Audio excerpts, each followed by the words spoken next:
Hello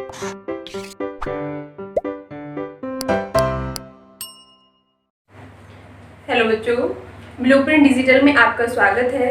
मैं मोनिका, आपके गणित की टीचर।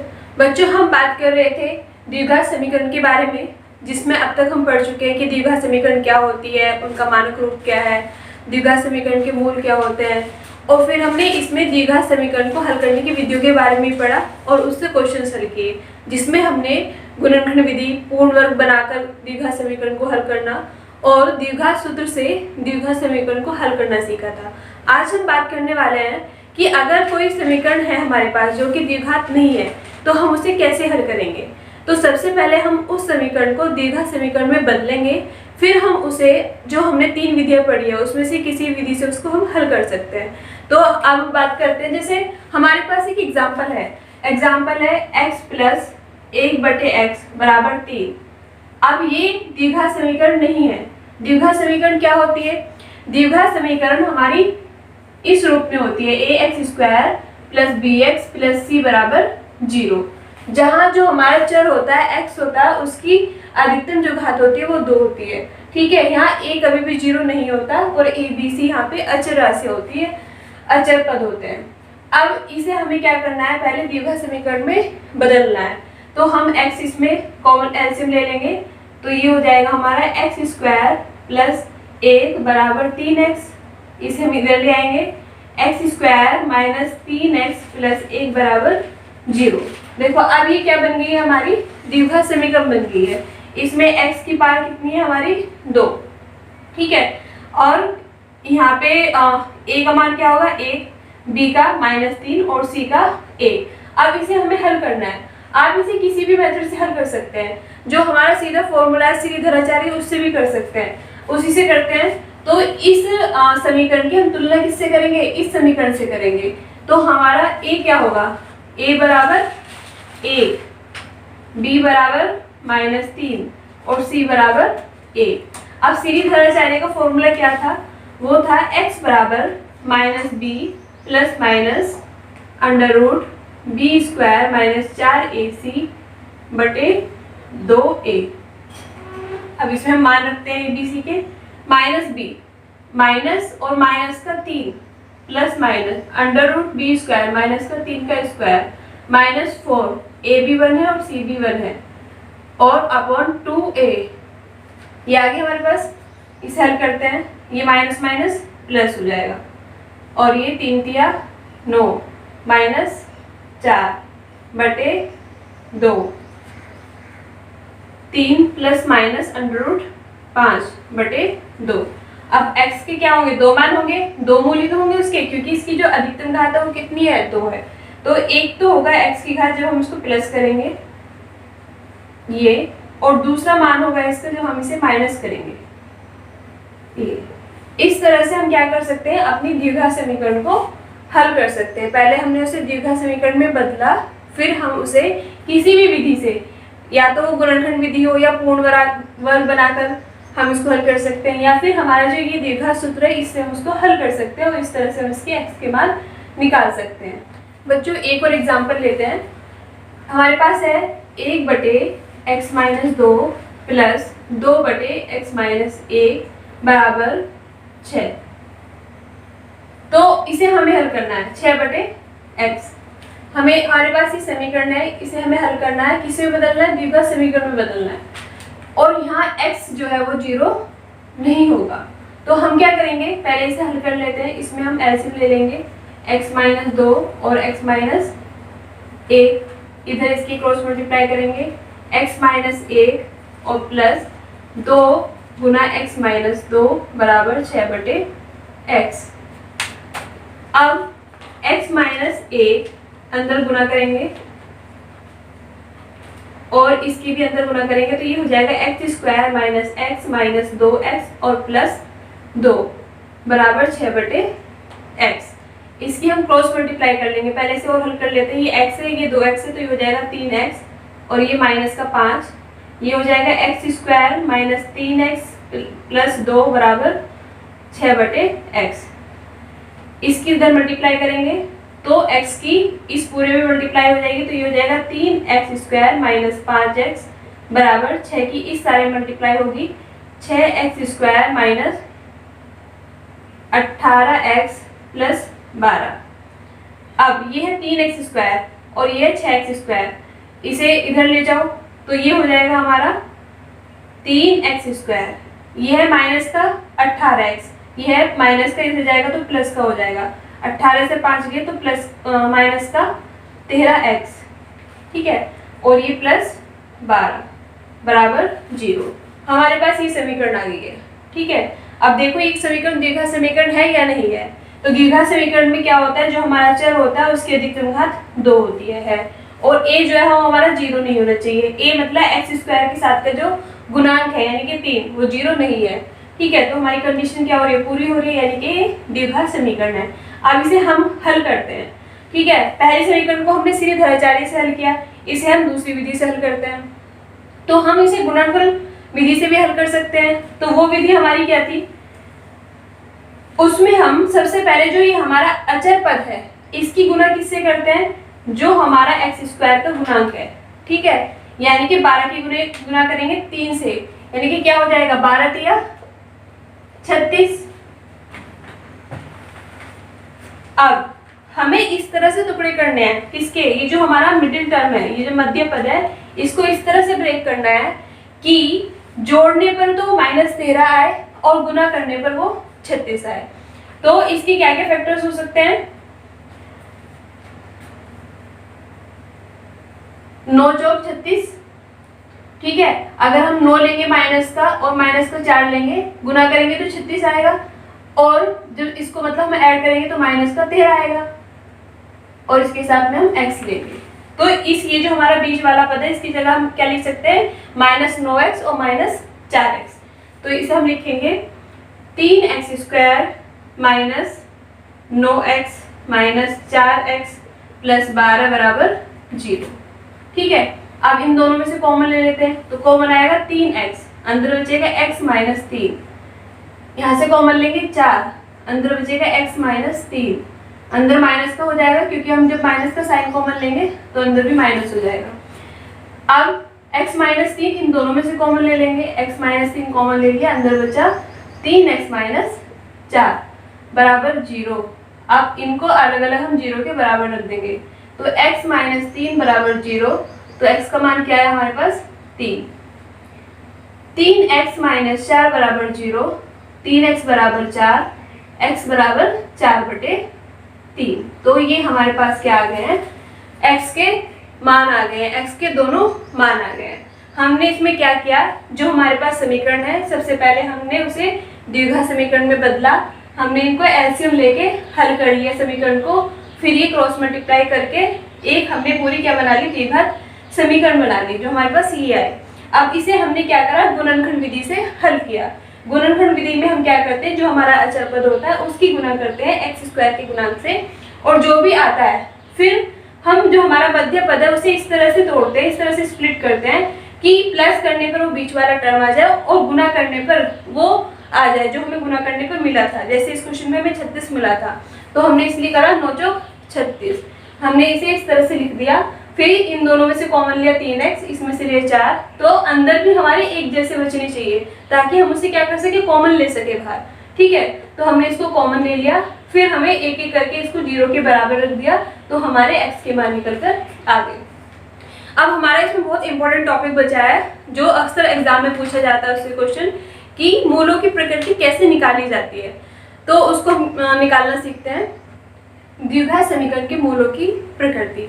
हमें पता है कि जो द्विघात समीकरण है उसका मानक रूप क्या है, वो होता है ax² plus bx plus c बराबर 0, ठीक है। यहाँ a 0 नहीं होता और a b c हमारे क्या होते हैं, वो अचर राशियां होती है।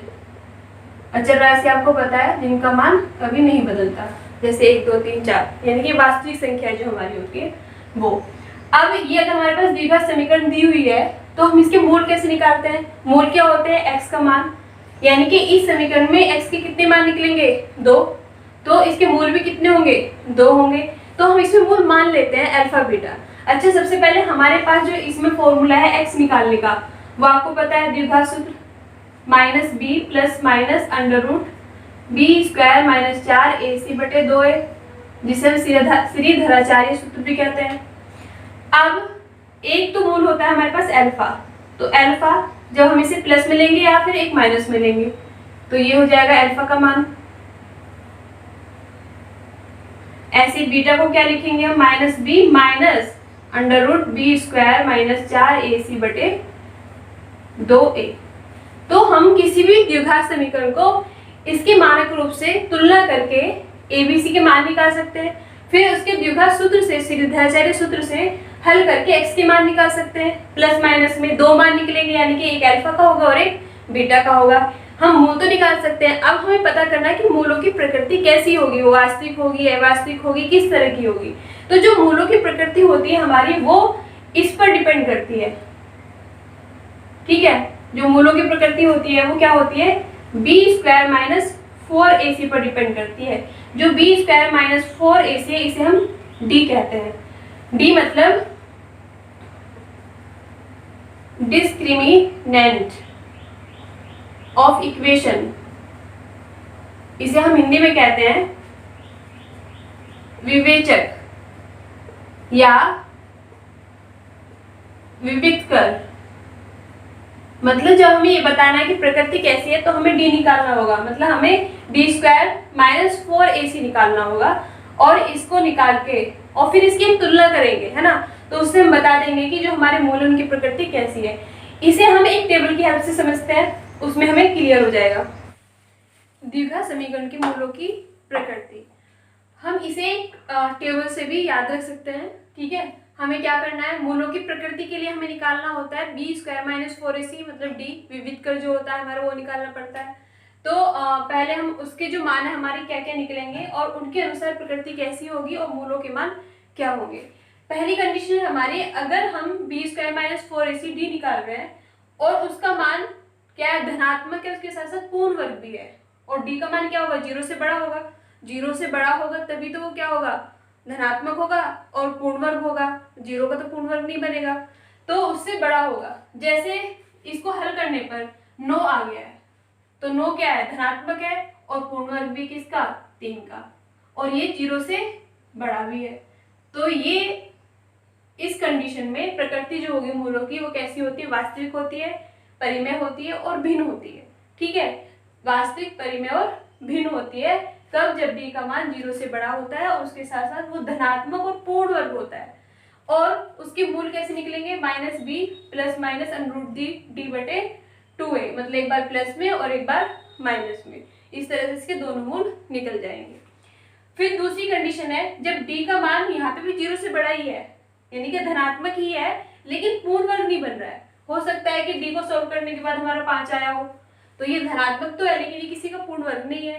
तो उस कंडीशन में प्रकृति कैसी होगी मूलों की, वास्तविक होगी, अपरिमेय होगी। ठीक है, इसमें कैसी थी, परिमेय, और यहाँ पे कैसी होगी, अपरिमेय और भिन्न होगी। तो इन दोनों में सिर्फ क्या डिफरेंस है, परिमेय और अपरिमेय का डिफरेंस है। और मूल कैसे होंगे, मूल इसके भी वही होंगे जो हमारे पहले वाले के, minus B plus minus under root D बटे 2a। अब आते तीसरी कंडीशन में, जब ये d जो है हमारा विविधकर जो है ये 0 आ जाए, मतलब बी स्क्वायर माइनस 4ac में जब हम मान रखेंगे तो वो क्या हो जाएगा, हमारा 0 हो जाएगा, शून्य हो जाएगा। तो प्रकृति तो वास्तविक होगी, परिमेय होगी और कैसी होगी, बराबर। ठीक है, और इसके मूल कैसे आएंगे, दोनों एक जैसे आएंगे, बराबर आएंगे। माइनस बी अपॉन 2a होगा, दूसरा भी माइनस बी अपॉन 2a होगा। अब माइनस बी अपॉन 2a कैसे होगा, अब जैसे हमारा जो फॉर्मूला है ये है, तो ये तो पूरा 0 हो गया, तो यही तो बचा माइनस बी अपॉन 2a, तो वो उसके मूल हो जाएंगे। फिर अगर इसका मान ऋणात्मक आए, मतलब हम इसको हल करें और वो -2 या -3 या माइनस में, मतलब हमारा क्या है, डी का मान आए, ऋणात्मक आए, तो उस कंडीशन में मूलों की जो प्रकृति होती है वो अवास्तविक होती है, काल्पनिक होती है। जब डी का मान यानी कि बी स्क्वायर माइनस 4ac का मान माइनस में आए, -7 -8 माइनस में कुछ भी आए, ऋणात्मक आए, तो वहां मूलों की प्रकृति अवास्तविक होती है, काल्पनिक होती है, और उसके जो मूलों के मान होते हैं वो भी काल्पनिक होते हैं, हम उसको नहीं निकाल सकते। ठीक है, तो इस तरह से हम इस टेबल से इसको ध्यान रख सकते हैं। हमने यहाँ पे 4 कंडीशंस पढ़ी है, इसे हम एक और डायग्राम से समझते हैं, वो आपको बिल्कुल याद रह जाएगा कि डी का मान कब क्या रहने से उसकी प्रकृति कैसी रहेगी। बच्चों इस टेबल से इन्हें याद रखना और भी आसान है, ये आपके दिमाग में बिल्कुल बैठ जाएगा। हमने लिखा है यहाँ पे डी का मान जो हम बी स्क्वायर माइनस 4ac से निकालेंगे। तो जब हम डी का मान निकालते हैं तो हमारे सामने दो कंडीशन आती है। एक कंडीशन क्या होती है कि डी का मान या तो 0 से छोटा होगा, ठीक है, या फिर 0 से बड़ा होगा या फिर उसके बराबर होगा। जब डी का मान 0 से छोटा होता है तो हमें एक तरह के मूल मिलते हैं जिन्हें हम काल्पनिक मूल कहते हैं। जब डी का मान 0 से छोटा होगा मतलब क्या होगा, वो ऋणात्मक होगा, माइनस में होगा, तो वो मूल कैसे होते हैं, काल्पनिक होते हैं। ये बात यहाँ पे खत्म होगी। अगर डी का मान 0 से छोटा है मतलब काल्पनिक होगा, वो मूल कैसे होंगे, काल्पनिक होंगे, क्योंकि वो ऋणात्मक है, नेगेटिव में। फिर हमारे पास ये कंडीशन है कि यहाँ डी का मान या तो 0 के बराबर होगा या फिर 0 से बड़ा होगा। तो वो 0 के बराबर हो या बड़ा हो, मूल कैसे होंगे, वास्तविक होंगे, ठीक है। अब इन्हें हम अलग अलग देखते हैं। अगर डी का मान सिर्फ 0 के बराबर है तो मूल समान होंगे, एक जैसे मूल निकल के आएंगे। ये ए है तो ये भी ए निकल के आएगा। लेकिन अगर डी का मान 0 से बड़ा है तो मूल जो होंगे वो भिन्न होंगे, वास्तविक तो होंगे, वास्तविक हमारे ये वाले मूल भी होंगे। डी 0 के बराबर है तो मूल वास्तविक होंगे, उसके साथ समान मूल होंगे, एक जैसे होंगे। अगर डी 0 से बड़ा है तो वो वास्तविक होने के साथ साथ भिन्न मूल होंगे, अलग अलग मूल होंगे। अब दो कंडीशन निकलती है हमारी यहाँ पे भी। जब डी 0 से बड़ा होता है उसके साथ साथ अगर वो पूर्ण वर्ग भी बनाए तो वो परिमेय मूल होंगे, वास्तविक है, ठीक है, 0 से बड़ा उसका मान है तो भिन्न मूल होंगे उसके, और अगर वो पूर्ण वर्ग बनाए उसके साथ साथ तो वो परिमेय मूल होंगे, और अगर वो पूर्ण वर्ग नहीं बनाता तो वो अपरिमेय मूल होंगे। ये चार्ट बहुत सिंपल है, बहुत आसान है याद रखना। हमने बस डी का मान निकाला, फिर 0 से सबसे पहले तुलना करी। सबसे पहले तो जो 0 से छोटा है, माइनस में है, वो काल्पनिक मूल है, वो अलग हो गया। फिर हमने देखा कि डी का मान 0 के बराबर है और 0 से बड़ा है, तो यहाँ हमारे पास दो कंडीशन है, लेकिन दोनों ही कंडीशन में मूल वास्तविक होंगे। अब जब बराबर होगा तो वास्तविक के साथ साथ समान मूल भी होंगे, एक जैसे होंगे।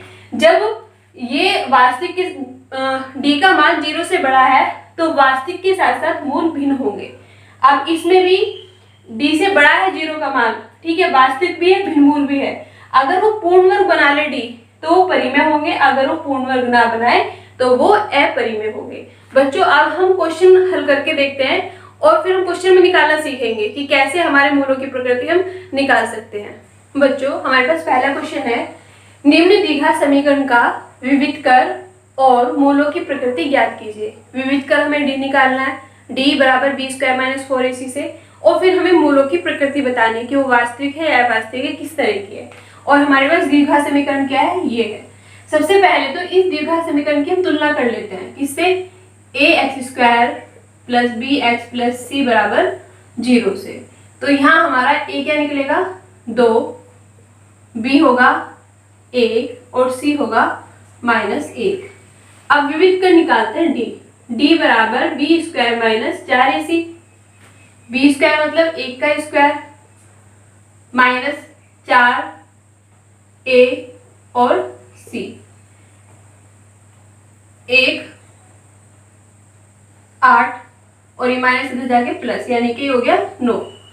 तो हमारे पास जो d आया है वो कितना निकल के आया, 9 आया है। d का मान 9 निकल के आया है।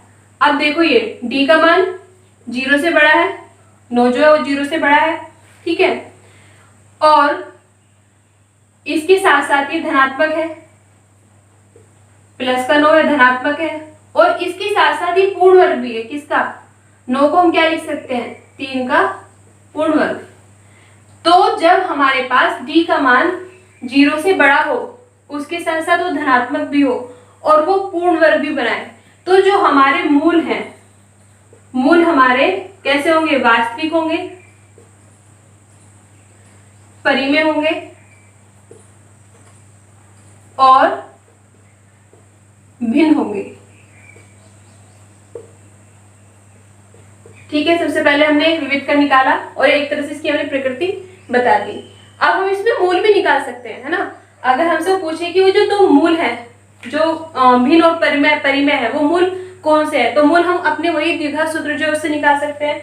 वो हमारा क्या है, x का मान यानी कि अल्फा या बीटा, माइनस बी का मान हम रख लेते हैं 1 plus minus under root B square यानी कि ए स्क्वायर 4 AC मतलब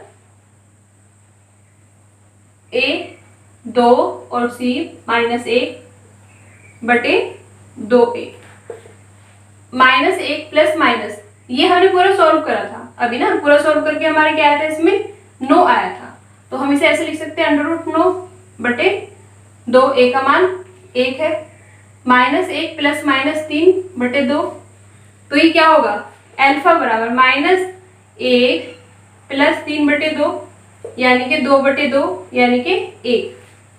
ठीक है, दूसरा बीटा माइनस 1 माइनस 3 बटे 2 माइनस 4 बटे 2 यानी कि क्या आ जाएगा हमारे पास, माइनस का 2। तो हमारे ये दो मान निकल के आए हैं किसके, अल्फा और बीटा यानी कि मूल के। इसमें हमने क्या करा, हमने जो हमारा फॉर्मूला था वो लगाया, ये हम पहले इसको हल करके निकाल चुके, ये हमारा 9 है। ठीक है, इसे अब बाहर करेंगे तो ये 3 आ जाएगा, एक बार इसे हम प्लस में लेके हल करेंगे, एक बार इसे हम माइनस में लेके हल करेंगे, तो हमारे जो मूल है वो ये आ जाएंगे। ठीक है, अब हम और एग्जाम्पल इसमें भी करते हैं, नेक्स्ट एग्जाम्पल करते हैं इसका। बच्चों हमारे पास ये क्वेश्चन है कि निम्न द्विघात समीकरण का विविध कर और मूलों की प्रकृति ज्ञात कीजिए। हमें द्विघात समीकरण दी हुई है 2x² प्लस x माइनस 1 बराबर 0। इस समीकरण में हमें विविध कर d का मान निकालना और फिर मूलों की प्रकृति बतानी है। तो सबसे पहले हम इसकी तुलना कर लेते हैं। जो हमारे द्विघात समीकरण का मानक रूप है ax² plus bx plus c बराबर 0 से a का मान क्या होगा 2, b का a और c का माइनस 1। अब विविध कर निकालना, विविध कर d बराबर क्या होता है, b² माइनस 4ac, इसमें मान रखेंगे b यानी कि 1 का स्क्वायर माइनस 4, a यानी कि 2 और c मतलब माइनस 1। इसे हल करेंगे तो ये हो जाएगा 8 प्लस का 8 यानी कि 9। अब देखो d का मान क्या है, 9 निकल के आया है, d बराबर 9 यानी कि d का मान क्या है, 0 से बड़ा है और यहाँ प्लस है यानी कि ये कैसा है, धनात्मक है, d का मान धनात्मक है। ठीक है, और पूर्ण वर्ग होगा, 9 को आप क्या लिख सकते हो, 3 का पूर्ण वर्ग यानी कि पूर्ण वर्ग भी है। तो मूल कैसे होंगे, मूल सबसे पहले वास्तविक होंगे, जब d का मान 0 से बड़ा होता है तो वास्तविक होते हैं, परिमेय होंगे और भिन्न होंगे। तो ये बहुत आसान है इसे निकालना, सिर्फ आपको d का मान निकालना है। आपको ध्यान रखना है कि जब d का मान 0 से बड़ा होगा तो वो धनात्मक तो होगा ही, हमें ये देखना है कि वो पूर्ण वर्ग बन रहा है या नहीं बन रहा है। अगर बन रहा है तो वो परिमेय है, अगर नहीं बन रहा है तो वो अपरिमेय है। ठीक है, वास्तविक ये दोनों ही होंगे जब 0 से बड़ा होगा d का मान। इसमें हम इसके मूल भी निकाल सकते हैं। मूल निकालने के लिए हमारे पास क्या है, द्विघात सूत्र है ना, श्रीधराचार्य का फॉर्मूला है।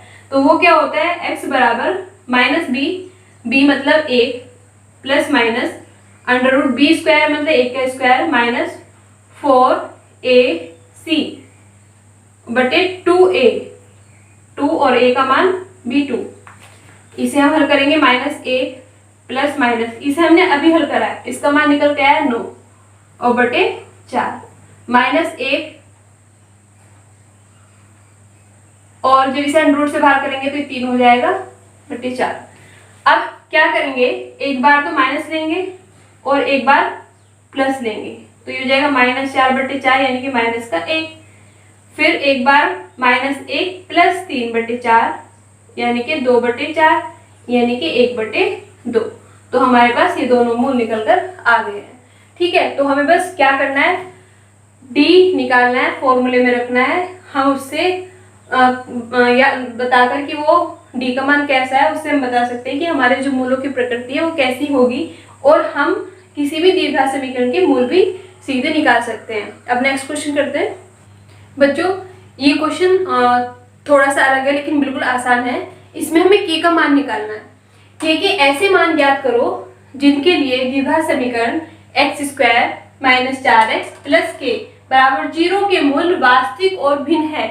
हमें दे रखा है, इसमें हमें निकालना नहीं है कैसे है, लेकिन हमें बता रखा है कि मूल वास्तविक और भिन्न है। वास्तविक और भिन्न है तो मतलब हमें क्या करना है, डी निकालना है, और डी क्या है, 0 से बड़ा होना चाहिए, तभी तो वो क्या होंगे, वास्तविक होंगे और भिन्न होंगे।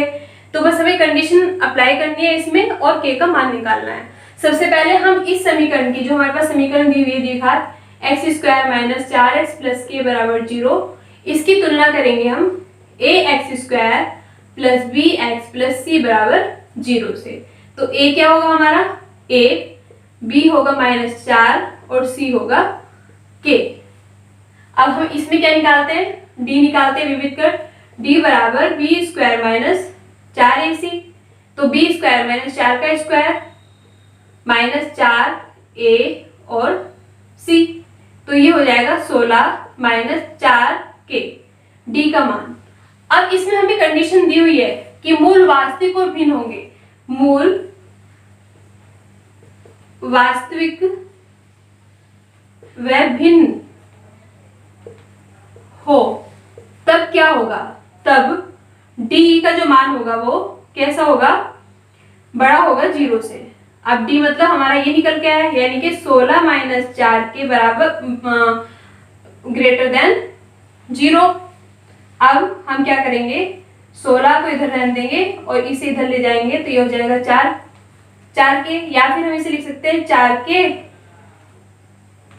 और 16, तो ये निकल जाएगा, k इधर ही रहने देंगे हम, 16/4, यानी कि k का मान जो आया वो छोटा आया है किससे, 4 से। तो जो k के ऐसे मान क्या होंगे, वो 4 से छोटे होंगे, यानी कि 1 2 3 4, ठीक है, 4 के नहीं होगा, 4 से छोटे होंगे, 4 के बराबर भी नहीं है, यानी कि 3 तक होंगे। तो k के ऐसे मान 1 2 3 हो सकते हैं, यानी कि 4 से छोटे होंगे। जब हम इस समीकरण में उसे रखेंगे, हल करेंगे, तो मूल हमारे कैसे होंगे, वास्तविक और भिन्न होंगे। नेक्स्ट क्वेश्चन करते हैं बच्चों। इस क्वेश्चन में जो मूल है वो वास्तविक और बराबर है, ये कंडीशन है, बस ये इसमें थोड़ा सा चेंज है। उसमें थे मूल कैसे थे, वास्तविक और भिन्न थे, तो हमने कंडीशन लगाई थी और k का मान निकाला था। इसमें हमें कौन सी कंडीशन लगानी है, जिसमें मूल वास्तविक और बराबर होते हैं। इसमें भी हमें क्या करना है, d निकालना है b² - 4ac से, ठीक है। और वास्तविक और बराबर कब होते हैं, जब d = 0 होता है, ठीक है। हम कंडीशन लगाएंगे और k के मान निकालेंगे। तो सबसे पहले हमारे पास ये द्विघात समीकरण है, 2x² - 10x + k = 0, इसकी तुलना करेंगे हम ax² + bx + c = 0 से। अब a बराबर है हमारे पास 2, b बराबर -10 और c बराबर k। इसमें क्या होगा, d जो हमारा विविध कर है, b² - 4ac, मान रखेंगे हम -10 का होल स्क्वायर -4, a मतलब 2 और c मतलब k, तो ये हो जाएगा 100 - 8k, d का मान। अब मूल हमारे कैसे हैं, मूल वास्तविक व बराबर हैं,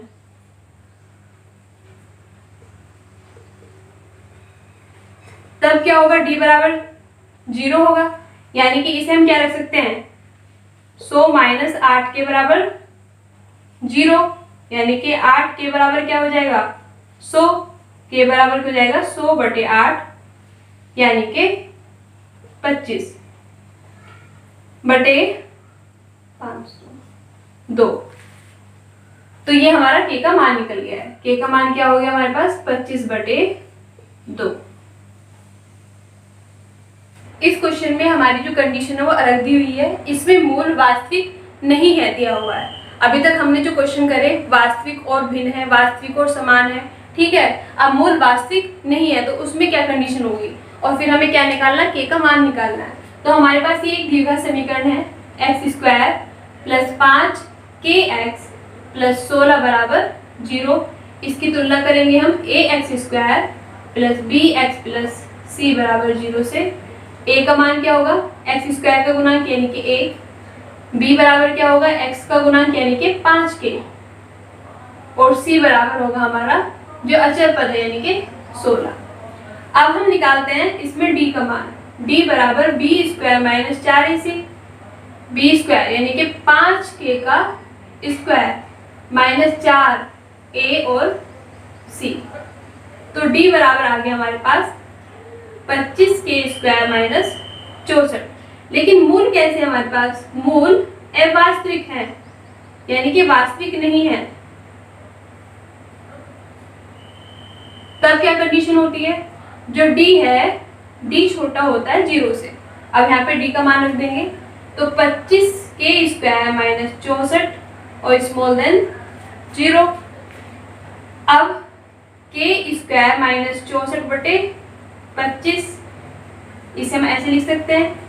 अब k² माइनस ये हो जाएगा 8/5 का स्क्वायर। अब देखो ये एक फॉर्मूला बन गया है किसका? a² माइनस b² का, a² माइनस b² का। इसे कैसे खोलते हैं हम? एक बार माइनस में करेंगे और एक बार प्लस में करेंगे और दोनों की हम गुना कर देंगे। तो ये हो जाएगा k माइनस 8/5 और k प्लस 8/5 और लेस देन 0। तो इन दोनों को हम 0 उससे लेस देन रखेंगे, तो हमारे जो k के मान निकल के आएंगे वो निकल के आएंगे, एक तो ये होगा हमारा माइनस 8/5 से लेकर, और ये स्मॉल देन होगा 8/5 तक। तो हमारे k के मान ये निकल के आएंगे। जब हम इसको 0 के बराबर रखेंगे, k माइनस 8/5, तो k का मान क्या होगा हमारा? ये। और जब हम प्लस वाले को रखेंगे तो वो माइनस हो जाएगा उधर जाके, तो k का मान होगा हमारे पास माइनस 8/5। इस तरह से हमारे ये k के मान निकल के आ गए हैं। यहाँ मोल कैसे थे? वास्तविक नहीं थे, मतलब अवास्तविक थे, उसकी हमने यहाँ कंडीशन निकाली और k का मान निकाल लिया। ठीक है, हम एक और लास्ट क्वेश्चन करते हैं। इसमें ये थोड़ा सा अलग है। ये क्या है कि यदि द्विघात समीकरण 2x² प्लस px माइनस 15 बराबर 0 का एक मूल -5 है, इसमें इस द्विघात समीकरण का एक मूल दिया हुआ है -5 है, तथा द्विघात समीकरण px² plus x plus k बराबर 0 के मूल के बराबर है, इसके मूल इसके बराबर है, तो हमें k का मान निकालना है। अब हमारे पास एक द्विघात समीकरण क्या है? 2x² प्लस px माइनस 15 बराबर 0, और इसका जो मूल है हमें दिया हुआ है -5, यानी कि मूल क्या होते हैं? ये x के मान ही तो होते हैं। ठीक है, और मूल क्या होते हैं? वो हमेशा जो हमारी द्विघात समीकरण होती है उसे सेटिस्फाई भी करते हैं।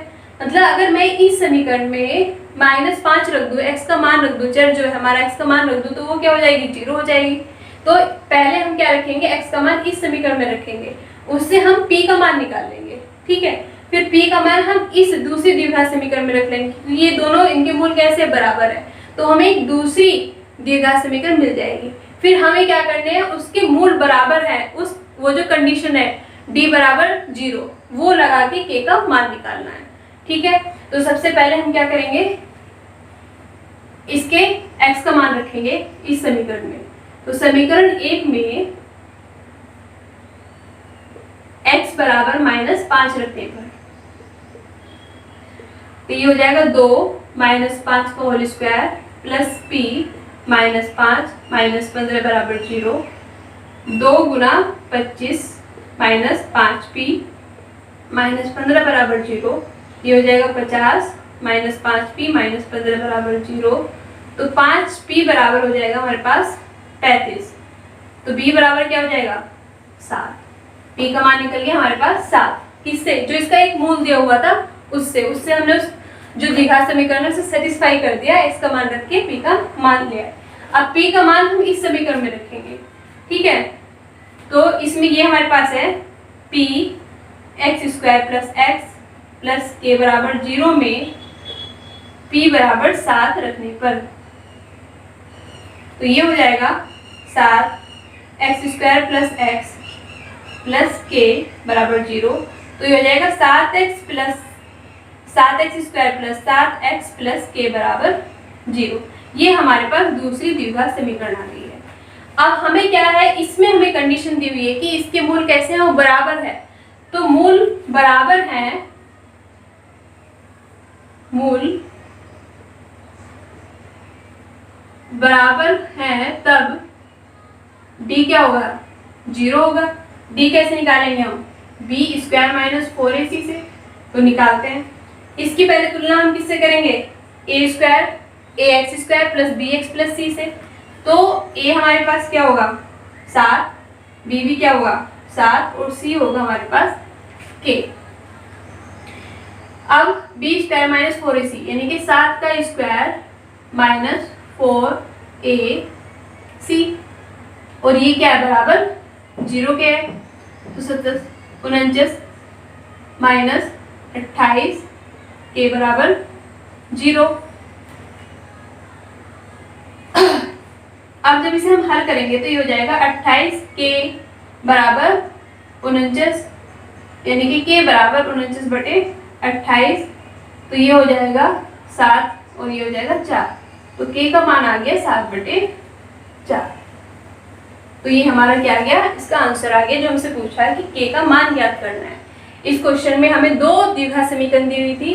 पहली द्विघात समीकरण, इसमें हमें क्या करना है, ये p का मान हमें नहीं पता है, जो x का गुणांक है वो हमें नहीं पता, लेकिन इस द्विघात समीकरण का एक मूल दिया हुआ था हमें -5 और जो मूल होता है वो क्या होता है, वो x का मान होता है और मूल हमेशा जो द्विघात समीकरण होती है उसे सेटिस्फाई भी करते हैं, इसलिए हमने इसमें x का मान रख दिया = 0 और इसे हल करके हमने p का मान निकाल लिया। अब हमारे पास जो दूसरी द्विघात समीकरण थी उसमें हमने p का मान रखा और वो जो द्विघात समीकरण है उसकी तुलना हमने किससे कर ली, ax² + bx + c से कर ली, ठीक है। और इसमें दिया हुआ है ये जो समीकरण है हमारी द्विघात, इसके मूल बराबर है तो मतलब d बराबर 0 होना चाहिए, यानी कि b² - 4ac बराबर 0 होना चाहिए। हमने इसमें मान रखा 0 के बराबर ले गए और k का मान हमारा निकल के आ गया। तो बच्चों आज के चैप्टर में हमने सीखा कि जो हमारे द्विघात समीकरण होते हैं उनकी मूलों की प्रकृति कैसे निकाली जाती है। तो ये बहुत सिंपल है, हमें उस टेबल को बस याद रखना है, उसमें हमें d निकालना है जो हमारा b² - 4ac से निकलेगा। फिर उसकी तुलना करनी हमें कि वो 0 के बराबर है, 0 से बड़ा है, 0 से छोटा है। तो उसमें हमने कंडीशंस आपको बताई है कि कब वो वास्तविक होंगे, कब वो वास्तविक नहीं होंगे। तो उससे हमें इस तरह के सारे क्वेश्चंस को हल कर लेना है। और अगर हमें इस तरह से k के मान भी पूछे जा रहे हैं तो हम उस कंडीशन को रखकर k का मान निकाल सकते हैं, मतलब किसी का भी हम उसमें मान निकाल सकते हैं, p का k का, इस तरह से। बच्चों नेक्स्ट चैप्टर में हम बात करेंगे कि जो द्विघात समीकरण होती है उसके अनुप्रयोग के बारे में, मतलब इसमें हम जो हमारी संख्याएं, आयु और काम, समय, चाल, दूरी, नाव वाले क्वेश्चन जो होते हैं, इन सबसे संबंधित जो हमारी वर्ड्स प्रॉब्लम होती है उन्हें हम हल करना सीखेंगे। मतलब उन्हें हम क्या है, पहले उनकी जो कंडीशंस दी हुई होगी उन्हें हम द्विघात समीकरण में बदलेंगे और फिर हम उसे जो हमने 3 विधियां पढ़ी हैं उसमें से किसी भी विधि से उसे हम हल कर सकते हैं। आप इन क्वेश्चंस को घर पर प्रैक्टिस करना, उसके लिए आप चित्रा पब्लिकेशन की एक्टिव मैथ बुक को भी रेफर कर सकते हैं।